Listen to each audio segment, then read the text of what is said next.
Nikukaribishe mpenzi mtazamaji kwenye maktaba ya SJS TV, na leo kwenye maktaba tupo na nyota wa muziki wa Bongo Flava. Mimi ni Mkatalunya Nabii wa Pili, huyo hapa Bari, tutakwenda kumsikia. Kama kawa, mnyama ni mwingi usio. I go by the name Bari. Msanii mkali, msanii wa Zanzibari, msanii wa R&B, msanii wa Bongo Flava, naimba kila mziki ambao unaimbwa na binadamu. Bari ni jina lako halisi au ni jina ambalo unatumia kwenye sanaa yako ya muziki? Bari ni jina ambalo natumia tu kwenye sanaa ya muziki. Jina langu halisi naitwa Said Mali. Okay, ni kipi ambacho kilikusukuma wewe kuingia kwenye swala zima la muziki? Muziki umekuwa ni tuseme ni kitu ambacho kinanisumbua moyo wangu tangu nilipokuwa mdogo, yani ni kitu ambacho nakifeel, yani katika vitu ambavyo nahisi vinapendwa na moyo wangu ni muziki. Kwa hivyo nimekuwa nikihangaikia muziki, nimekuwa na mapenzi na muziki tangu mdogo, yani nafikiri ni kitu ambacho ni passion. Kwa sasa upo chini ya management yoyote, na kama ni hivyo unafanya mfumo upi wewe katika kuweza kuendesha kazi zako za sanaa? Kwa ni swala zima la management, bado sijakuwa na management, ila ni timu ya watu ambao tuko pamoja tunafanya harakati za muziki na nini kama hivyo. Nimekuwa nikisikia taarifa nyingi sana kutoka kwa watu ambao wako nje ya muziki, lakini ni wadau au wapenzi, watu ambao wanawafuatilia wanamuziki kwa namna moja au nyingine, wakidai kwamba swala zima la kufanya album kwa mwanamuziki kwa sasa hivi ni kama limestop hivi. Wamekuwa wakitoa track moja moja na kusubiri shows ili waweze kupata pesa za kuendesha game zima ya music. Wewe kwa upande wako liko vipi hili? Album ndio identity ya msanii.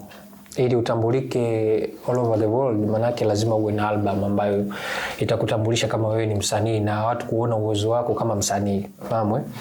Kwa hiyo swala zima la album lipo na litafanyika, isipokuwa ili ufikie album kuna matengenezo lazima uyatengeneze, foundation lazima uitengeneze before, na hiyo ndio ambayo tuko tunaitengeneza sasa hivi ili kufikia kwenye hayo malengo ya album. Mimi nataka nifahamu ni nani ambaye ni idol wako kwenye muziki? Kweli mimi sina idol mmoja, nina idol wengi sana ambao nawafuatilia, especially yani mtu yote anayefanya muziki mzuri mimi kwangu anakuwa ni idol, kwa sababu napenda kusikiliza muziki tofauti tofauti, watu tofauti tofauti ambao wako kwenye cycle ya muziki. Kwa hiyo yote ambaye anatokea kwangu anaimba muziki mzuri, hata kama ni msanii ambaye ameanza leo, kwangu anakuwa ni idol, kwa sababu natamani kujifunza kile kizuri ambacho yuko nacho. Mwaka jana mtayarishaji bora wa muziki alikuwa ni Stukizi ambaye alipata tuzo hiyo, lakini pia mwanamuziki chipkizi akiwa ni Chino. Wewe matamanio yako ni yapi katika kukuza sanaa yako ya muziki? Pengine kutoa tuzo ama kuexpand status yako kimataifa? Hiyo yote ni matarajio ya nikiwa kama msanii, na matarajio ya kuachieve hivyo vitu vyote, yani ikiwa na maana kwamba kuachieve tuzo, kuachieve mafanikio mengine zaidi ya muziki. Kikubwa tu ni mipango, unajua kila kitu kinakuwa kinaenda na mipango kufikia hayo malengo ya hizo tuzo na nini. Kwa hiyo tuna matumaini makubwa ya kufanikisha hivyo, ndio maana bado tuko kwenye njia za mapambano.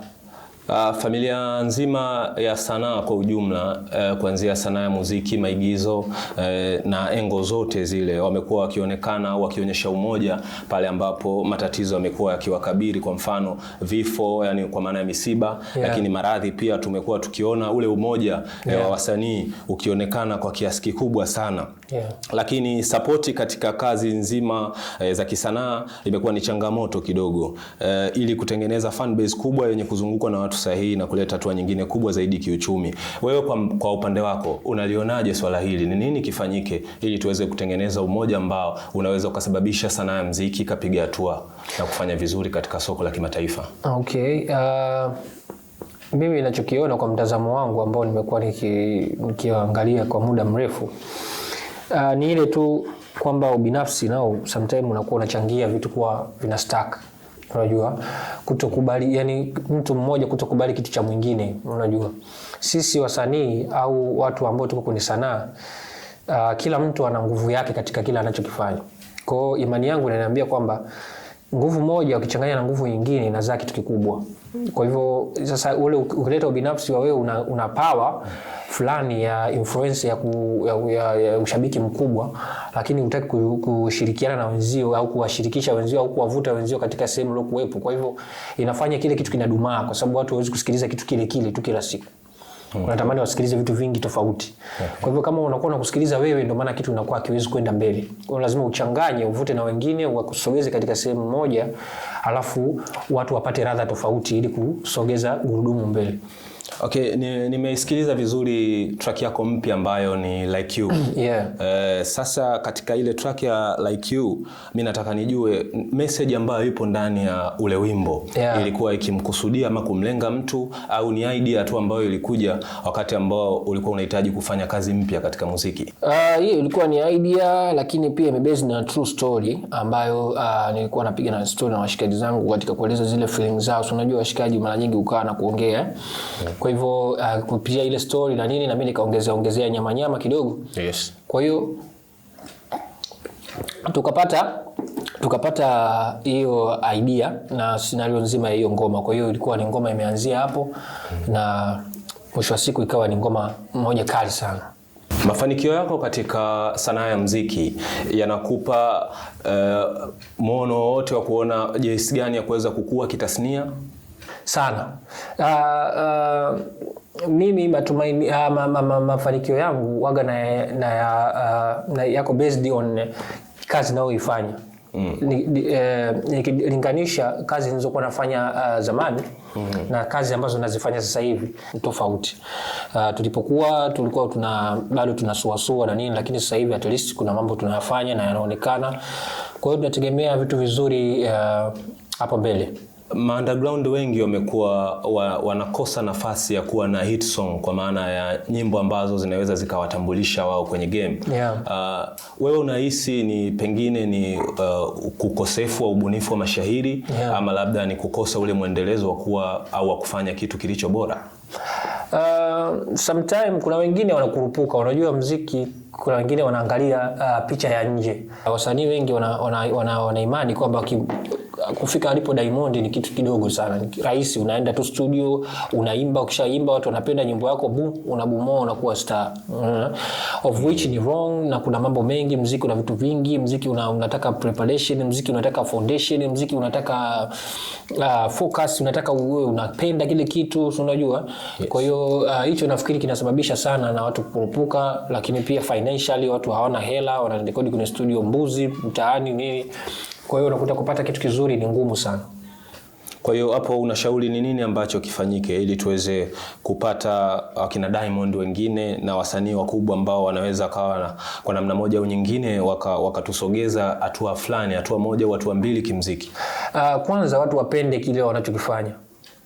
Unapopenda unachokifanya, manake hata kama akijakupa mafanikio ya haraka vile unavyotegemea, manake utakuwa kwenye cycle ya cycle nzuri, manake siku moja au siku isiyotegemeka mambo yatakuwa mazuri, unajua.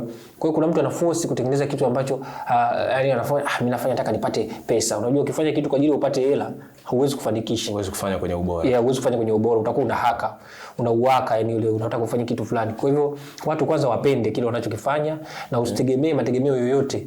Anza kutegemea kwamba bana, mimi nafanya kitu hichi kitaniletea 1 2 3, lakini nakitakiwa nikifanye kwenye 1 2 3 ya ubora, yani unajua ile. Okay. Bari, ukitoa swali la mwisho nililokuuliza na swali la kwanza nililokuuliza, yeah, niambie ni swali gani lingine unalikumbuka? Swali ambalo nalikumbuka ni kitu gani kifanyike kwa wasanii chipukizi ili watengeneze kitu bora. Hiyo ni swali la mwisho. Ndio nimesema la kwanza.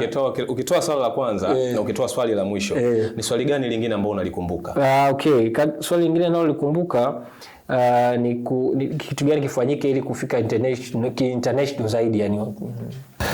Neno la mwisho la kuambia wapenzi, wadau au mashabiki wako kwa ujumla? Kikubwa ambao watu waendelee kunifuatilia kwenye mitandao yangu ya kijamii, nikiwa na maanisha Instagram, Facebook. Instagram napatikana kama Bari TZ41. Ukinisearch kama Bari TZ41 bila kuruka nafasi, unakuwa unanipata pale, ni follow, tuendelee kubadilishana mawazo na nini kama hivyo. Lakini pia tunapatikana YouTube kama Bari TZ. Kwa hivyo kuna ngoma yetu mpya ambayo tayari tumeshaachia last week, inaitwa Like You, directed by Tariq. Ni ngoma kali, ni ngoma nzuri, ngoma ya mapenzi. Kwa hiyo unaweza ukashare na rafiki yako, ukashare na mpenzi wako na nini, ukaenjoy muziki mzuri kutoka kwangu, sio bwana? Peace. Hakika ukitaka amani kwenye nyumba yako, usikifanye kiti kiwe kikubwa kuliko meza. Hapa ndipo ambapo tunaweka nukta maktaba ya SJS TV. Siku ya leo ulikuwa nami Mkatalunya Nabii wa Pili. Nyuma ya kamera alikuwepo Rafika Afrika. Shukrani sana kwa niaba ya crew nzima. Nasema asanteni, naendelea kufuatilia vipindi vinavyofuata hapa SJS TV.